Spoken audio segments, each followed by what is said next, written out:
Hello everyone, thank you for your invitation to this conference. I'm Pjerin SHOSHI from the Agricultural University of Tirana in Albania, and I'm a PhD candidate.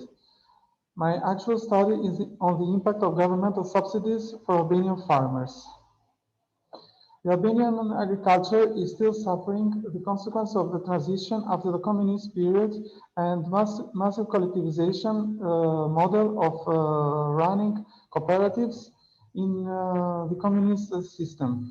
All the land was collectivized by the state, and private farms were not allowed. So after the fall of the communist regime, it followed agriculture reform, and the state land was spread to the farmers. So we noticed the radical transformation because from massive state cooperatives farms, we moved to small, very tiny farms and very large parcelized. Since this agriculture, this new form of running farms and producing agricultural products, it was new in Albania, and it was very difficult for farmers in the beginning because they were lacking in investments, know-how, and markets. But since 2007, the Albanian government has implemented a national support or subsidy scheme, which provided farmers with the necessary means to increase their investments. For this reason, this study aims to measure the effects of the subsidy provided and to understand if it really gave the necessary impulse and incentives to increase investments, and to understand what was the effect. For this reason, we compared farms, similar farms in similar part of the country with similar production commodity to understand in a period of 10 years the difference between subsidized farms and non-subsidized farms, in order to understand if there was a positive effect on subsidized farms or not, and to understand what was the real effect of those subsidies.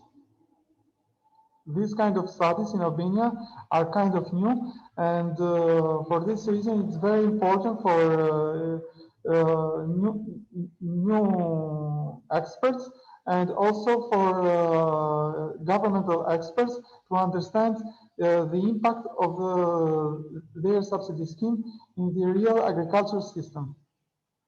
As I mentioned before, the agriculture sector in Albania in these 30 years came into a radical change, and for this reason, the study will be focused on olives and vineyards commodities in the areas of Shkodra in the north of Albania, and Lucia and Pjerin, which are in the southwest part of Albania.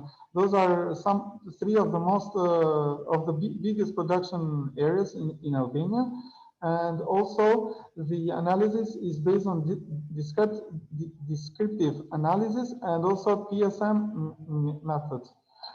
First of all, we collected data from governmental officials in Albania, which provided us with the necessary means to understand what was the agriculture sector in Albania and how did it change during these last 30 years, how the strategic programs were designed and implemented. Also, we discussed with farmers and with other stakeholders in the field to understand what was the reality and what were the bottlenecks in the system. After that, we designed forms for farmers to be fields, and we ran it with more than 190 farmers And for this reason, the data were collected in two different periods. First in 2013, and we needed to update those data because we know very well that olives and vineyards entering the normal production after 6 to 7 years. So we need to update the 2013 data in order to have a better view of the system when those commodities would enter into real production. Here is a spread and an idea of how the farms were spread to the farmers in order to understand how the surveys were implemented and how the surveys were spread into different regions by and also by commodities.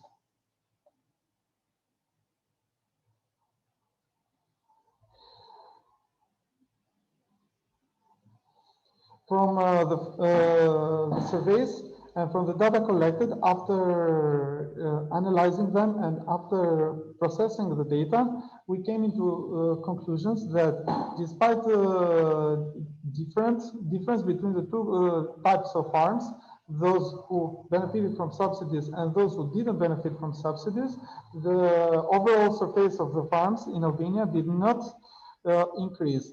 Well, it didn't come because of the lack of willingness from the farmers to increase their farm surface, but from other problematics in the Albanian system and the Albanian land market.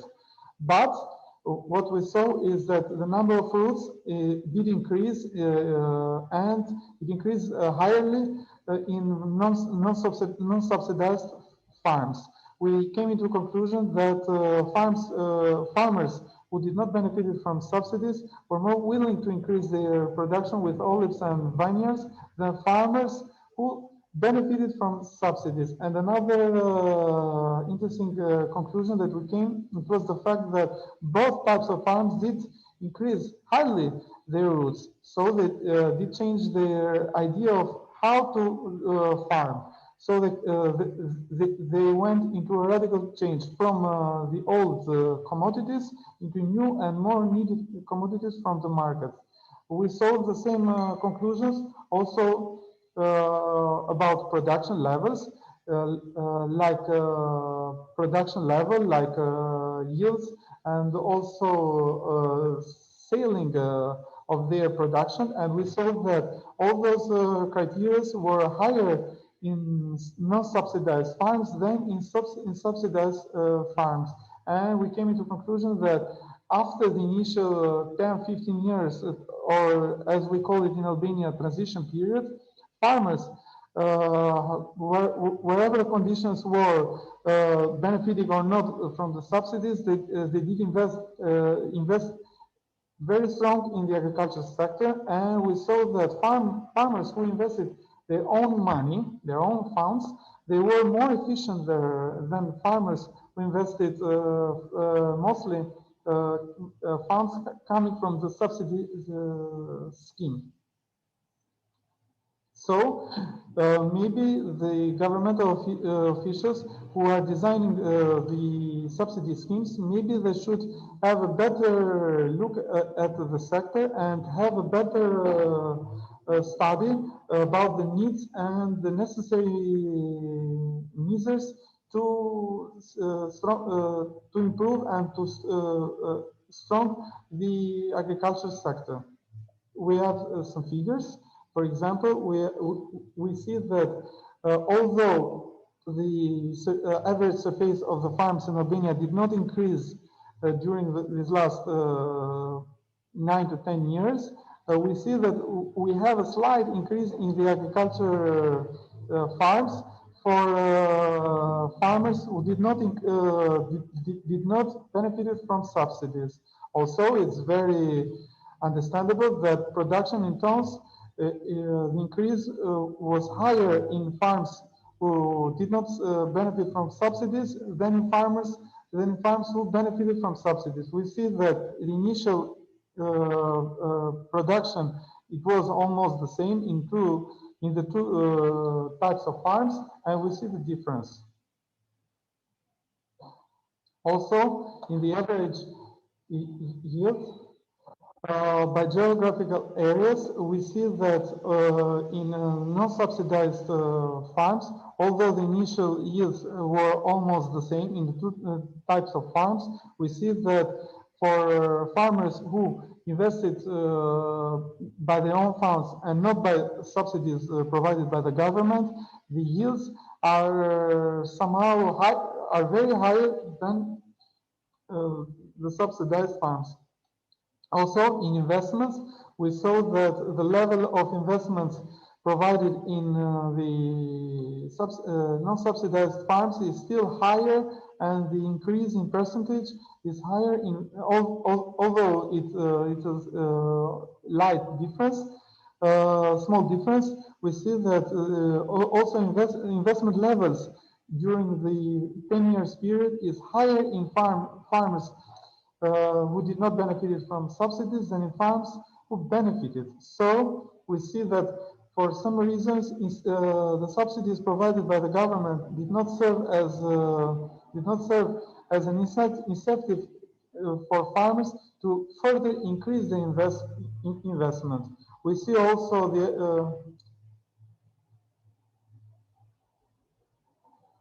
that if we go by commodity, we see that production in yield, there is a difference between the two commodities. We see that in olives, as we see in the first chart, and also vineyard in the second chart, we see that the effect of subsidies in the olive commodity, it was higher, so it did really reflect the willingness of the government to increase production, not only by investment but also by efficient. And in vineyard, we did not face the same conclusions due to the fact that if we further analyze the data collected by the study, the olive sector, it was not very high developed before 2080, the moment when the subsidies started. However, the vineyard sector was very developed even before 2008. So we see that farms, although did not benefit from subsidies, they had a better efficiency than farmers who did benefit from subsidies. A different view we see at the olive sector, where really the subsidies had a very strong impact, and also they moved forward the efficiency for farmers who benefited from subsidy.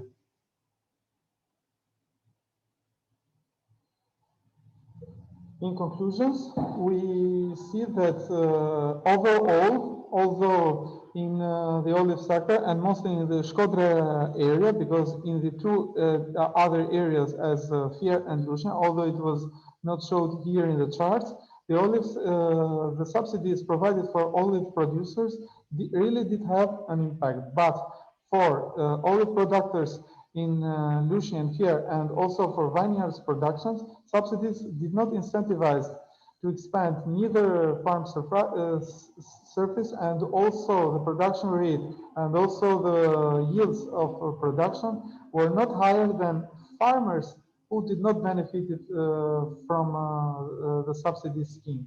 Those conclusions were strongly confirmed also by the PSM method, and they show that despite the willingness of the government to improve the efficiency of farmers by subsidies, the efficiency of farmers who invested by their own funds was higher than farmers who benefited.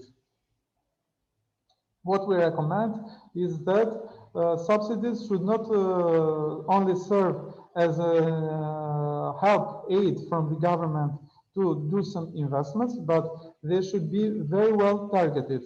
How do we do that? By understanding and by having a very good knowledge of what's happening in the field, and having a very good study, understanding, and what should be the best solutions and measures to be implemented in the subsidy scheme. What should be the best commodities to be supported by subsidies? For example, if the funds available for subsidy would have been allocated only for the olive sector, probably and in the northern region of Shkodra, probably the impact of the subsidy would have been even higher than it's now. So also they should affect farmers' orientation on production, because what we saw in the current study is that the subsidy schemes and governmental officials are mostly following the market and what the farmers are already doing. They are not orienting the farmers and the markets with new commodities which are more competitive and have a higher yields than the actual one that are produced by the farmers. As we saw, in non-subsidized farms, investments have been made based in a very good designed business plans, and it should be the model that should be followed also by the farms who wants to apply for subsidies. This should be the core of the subsidy schemes. Thank you, everyone. I'm open for any question from other experts, and willing to know better about this study. This is my email address, and I will come to your question by email and by electronic data. Thank you, everyone.